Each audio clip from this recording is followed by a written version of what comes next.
Good morning, everyone. This is Pastor Alan Hathaway from the Garrison Church of God, and I am so glad that you've chosen to join us this morning.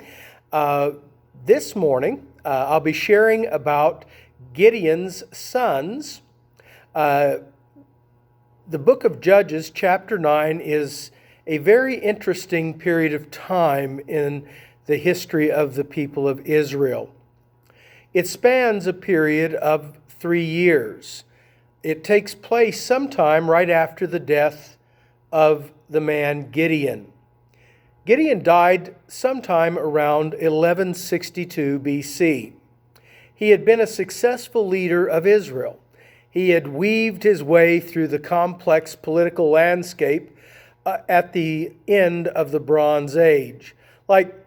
Likely the most powerful cities in Israel at the time were Shechem, Jabesh, and Hebron.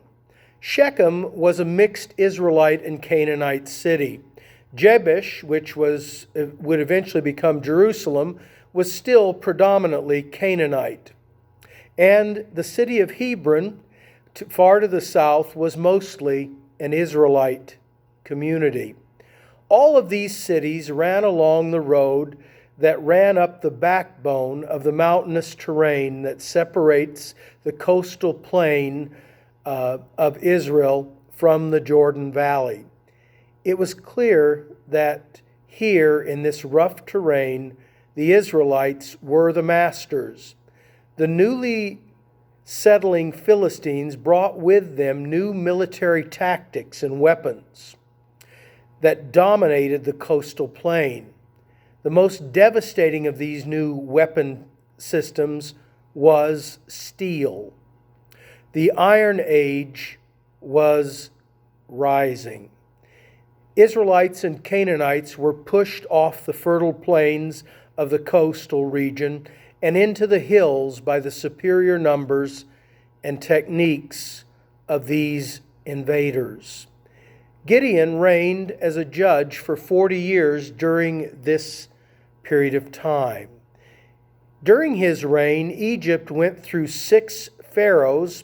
The 7th pharaoh, during Gideon's death, was one of the most troubled of all the pharaohs. 2 of the pharaohs were brothers who claimed the throne at the same time and struggled to dominate Egypt. Both of them died shortly after they became pharaohs. Their younger brother took the throne, and when he died unexpectedly, his wife, Tuseret, claimed the throne, and it became a time of tremendous unrest in the Mediterranean basin. Egypt fell into a lengthy civil war. According to the Greek historian Manetho, it was during her short 2-year reign that the city of Troy fell to the emerging Greek people. Eventually, Sennacherib, the brother of Pharaoh Mertap, who had married his niece, the daughter of Mertap, gained control of the land of Egypt. He died 3 years later and was succeeded by his son, Ramses III.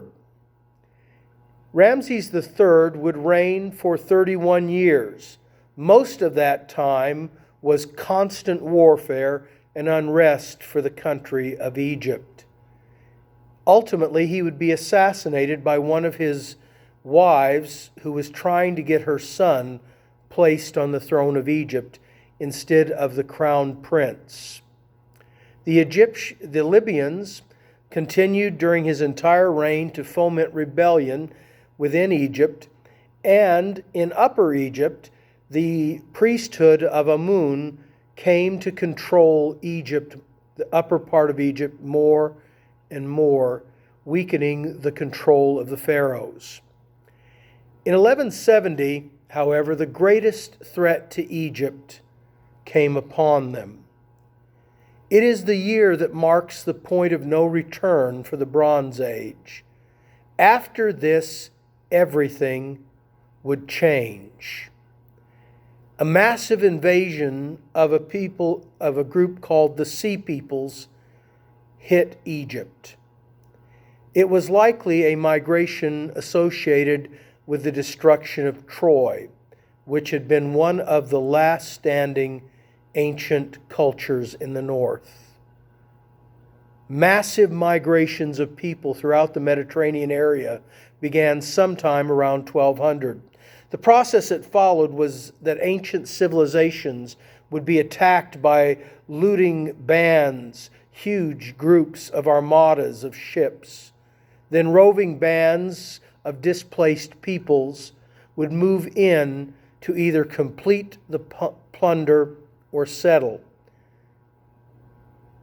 The Sea People, likely Greek and Mycenaean in origin, was a general term for these allied raiders. From Troy, they destroyed their way down the coast toward Egypt, gathering allies as they went. The attack on Egypt was devastating, draining it of resources and manpower.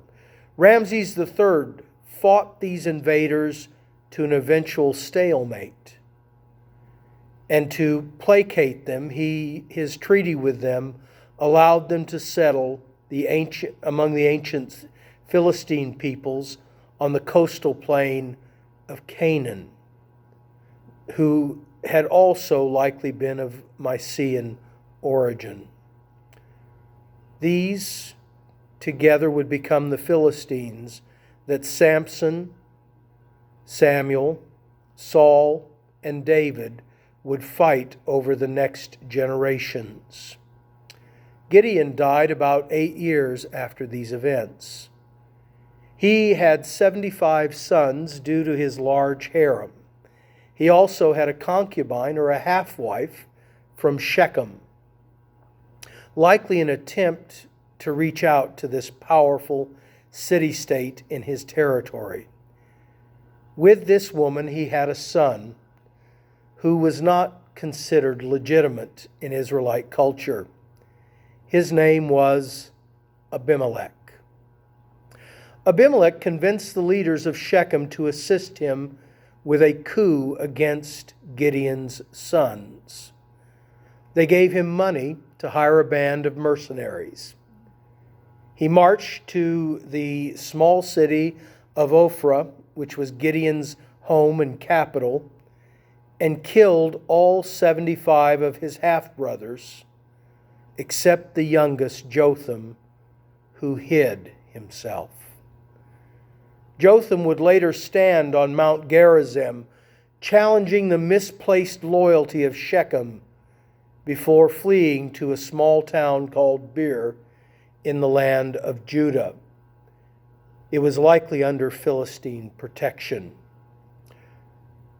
The danger of a relativistic world is misplaced loyalty based not on justice or truth, but on relationship or feelings. As Christians, we need to establish a standard for our loyalty that promotes justice and truth. One of the most bizarre cases of misguided loyalty began with an incident that happened on June 17, 1972, the Watergate break-in. It would eventually conclude with the resignation of a sitting president and a bizarre crisscross of loyalties and betrayals that surged through Washington politics. While some of the information that has finally come to light in the last few years sheds a new light on all the events, there is still much still to be discovered from this tragic point in our history. In the process of the investigations, 69 people would be indicted, while 48 would be convicted. One of those men who actually went to prison was Chuck Colson. He would speak later in his life about the problem of his and others' misguided loyalty. Loyalty is often dependent on our family, the neighborhood we grew up in, our associations, but ultimately loyalty is a personal choice. Because of this, it is subject to a need for clarity of thought and purpose, especially for those of us who are Christians. James Tissot, who lived from 1836 to 1902, a great French painter, did two paintings based on Judges chapter 9. James Tissot, in his early life, was quite a libertine in the very libertine artistic community of Paris. In 1870, Prussia and France went to war. Tissot fought as a regular in the French army, but when France was defeated, he joined the Commune of Paris, which was an anarchist movement that ruled Paris from March through May of 1871. They murdered two French generals and generally pillaged the city of Paris. The Commune was deeply anti-Christian and stripped churches of their property and punished religious leaders throughout the city of Paris. Tissot is believed to have joined the Commune in order to protect his considerable wealth from being looted by the mob. When the French government reestablished control, many of the leading notable people in the Commune movement fled France for England and other countries. In England, Tissot once again shifted his loyalties and became a well-paid fashion and portrait painter to the wealthy. His mistress was a divorcee, Kathleen Newton, who died of consumption in 1882 after a 7 to 8 year relationship with Tissot. Her death deeply shook James, and he turned back to his Christian roots. From 1886 to his sudden death in 1902, he would exclusively paint biblical and religious themes. Two of those paintings from his Old Testament collection, which, by the way, was never finished, revolve around the young man Abimelech. In one, you see Abimelech sitting with his back to you on a blood-soaked block of stone. Around the base of the stone lie the bodies of his brothers. His face in profile looks with disdain on them and on you, the viewer. The other painting is of a young woman standing atop the walls of a tower of Thebes, lifting a millstone above her head, preparing to launch it onto the enemy below. Smoke wafts its way up the wall. Other terrified women look on as she prepares to act, not knowing that her stone will find its mark and lay low Abimelech, the first titled king of Israel. Abimelech thought he could trust the people of Shechem, while they thought they could trust him. Misplaced loyalty is a matter of unclear values and muddled and muddied perceptions. The things that muddy our perceptions are often those things or people we value but have not taken the time to honestly evaluate. Jesus would say in Matthew chapter 6, verses 22 through 24, "The lamp of the body is the eye. If therefore your eye is good, your whole body will be full of light. But if your eye is bad, your whole body will be full of darkness. If therefore the light that is in you is darkness, how great is that darkness? No one can serve two masters. For either he will hate the one and love the other, or else he will be loyal to the one and despise the other. You cannot serve God and mammon. The word mammon simply means this material world. As Christians, we need to carefully evaluate our loyalties. Thank you for listening. Hope you'll see us in church.